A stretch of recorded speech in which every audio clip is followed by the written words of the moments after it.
To all who come to this happy place, welcome.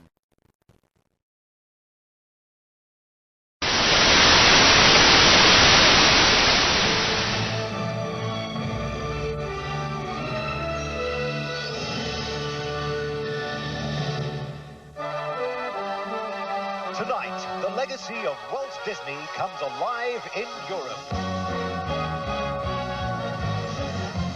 Live from Paris, we celebrate the birth of a new Magic Kingdom.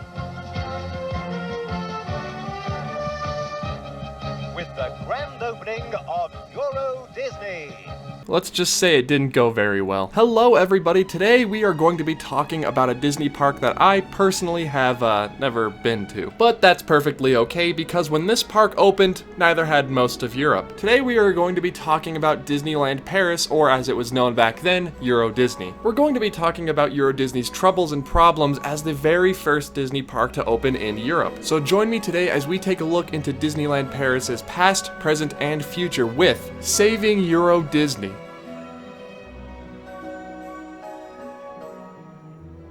Disneyland Paris opened as Euro Disney in 1992. Construction began on Euro Disney in 1988. Walt Disney Parks and Resorts decided to model the park after Disneyland in Anaheim and Walt Disney World in Orlando, Florida, but with a few French twists. You see, with the new park being built in Paris, visitors and locals alike from all over Europe would be used to seeing castles dotting the countryside. In response, Disney decided to make Sleeping Beauty Castle in Paris reflect a more fantastical style than its counterparts in Anaheim or in Orlando. On opening day, French radio stations warned visitors of the massive amounts of traffic they'd be experiencing if they tried to attend the resort. Estimates of about 90,000 people attending the opening were given by these stations, but by midday the parking lot was less than half full with about 25,000 people actually in the park. The founder of our company once said, "What I want more than anything else is for Disneyland to be a place where grown-ups and children can experience together the wonders of life,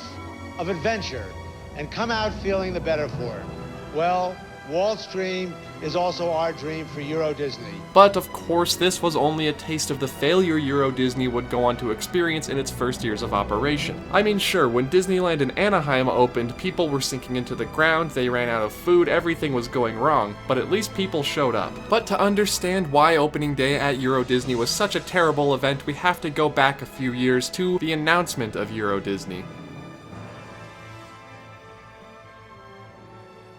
The prospect of a Disney park in France was the subject of debate and controversy. Not a lot of people were excited about a Disney park coming to Europe. Critics denounced what they considered to be the cultural imperialism of Euro Disney and felt it would encourage an unhealthy American type of consumerism in France. Now, I don't know about you, France, but those sound like fighting words. For those of you who don't know what cultural imperialism is, basically they didn't want France to become just like America with the introduction of Euro Disney. How would that work, you ask? Well, I have no idea, but, you know, they were still convinced it would become like America. People hated Euro Disney so much that they went as far to blockade the entrance 2 months after the park opened to allow no one to come in because they did not like the farm policies supported by the US at the time. What effect the Walt Disney Parks and Resorts had on the United States farming policies, I will never know. The park started to look even worse when an Indiana Jones roller coaster malfunctioned and injured a number of guests in 1993, a year after the park opened, so that didn't help at all either. By 1994, 2 years after the park opened, the rumors were starting to circulate that Euro Disney was getting close to having to declare bankruptcy. The Disney company itself even threatened to close down Euro Disney and let the banks reclaim the land. To say Euro Disneyland was in trouble was a massive understatement. It was about to close its doors forever and be Disney's first massive failure when it came to theme parks. It was so bad that 25%, 1/4 of Euro Disney's workforce, approximately 3,000 people, had resigned from their jobs because of unacceptable working conditions. Because of this, a new project Disney had planned called Disney MGM Studios Europe was put on ice. Eventually though, that plan would get off the ground and become the Walt Disney Studios Park adjacent to Disneyland Paris, where they still have Disneyland's Tower of Terror. These of course were very trying times for the Euro Disney Resort. Disney needed something to bring the guests back, something that would reignite interest in their Paris park. And Disney being Disney, of course they had an ace in the hole, of course they had the attraction that would bring people back into the park. But the question remained,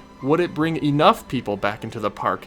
And would it save the entire Euro Disney resort? And Disney's answer to that question was Space Mountain, de la Terre à la Lune.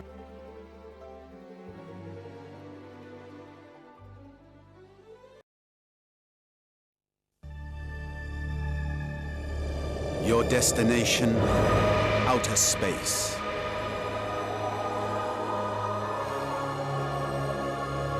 Your speed, astronomical.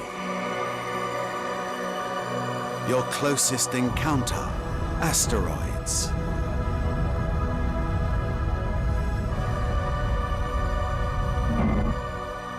Between the Earth and the Moon lies the adventure. Space Mountain, the greatest ride in the universe, at Disneyland Paris.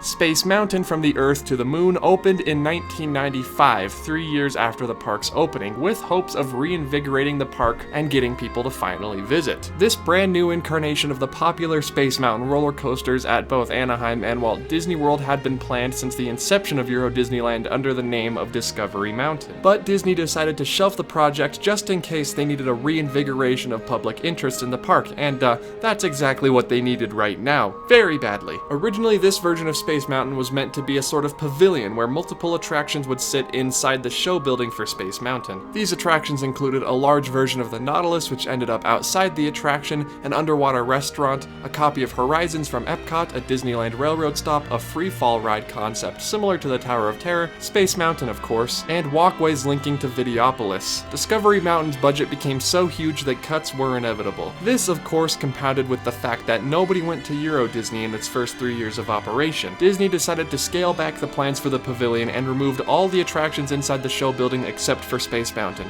That means no Horizons, unfortunately. Years later, Michael Eisner, the ex-CEO of the Walt Disney Company, credited Space Mountain and its creator, Imagineer Tim Delaney, as the savior of Disneyland Paris. On July 25, 1995, Euro Disney reported its first ever quarterly profit of $35.3 million. Euro Disney had finally made some money back. After some debt payments to the banks, Disneyland Paris ended the year with a net profit of $22.8 million. So, I guess you could say Space Mountain was kind of a big deal. Of course, lots of French citizens were still hesitant about the idea of Disney coming to Paris. Over the course of the 3 years since its opening, though, the French had more or less warmed up to the park. With Euro Disney finally making money and finally attracting visitors to its gates, Disney decided it was time to go full steam ahead. Over the course of the next 7 years, the Euro Disney Resort would go on to change tremendously. And not just physically with the additions of new restaurants and attractions, we're talking the brand new and totally improved Disneyland Paris.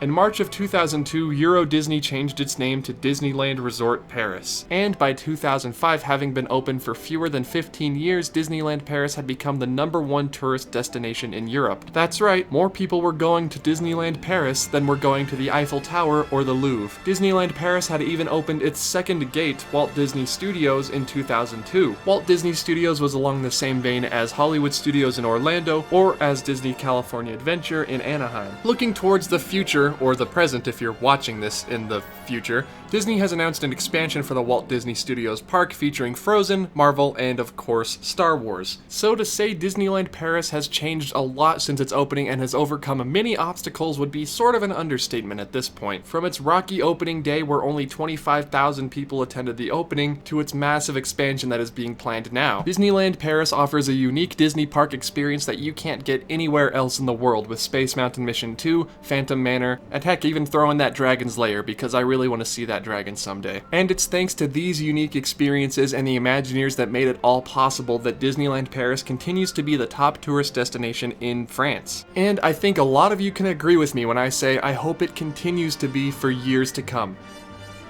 And I hope I get to visit someday, hopefully soon.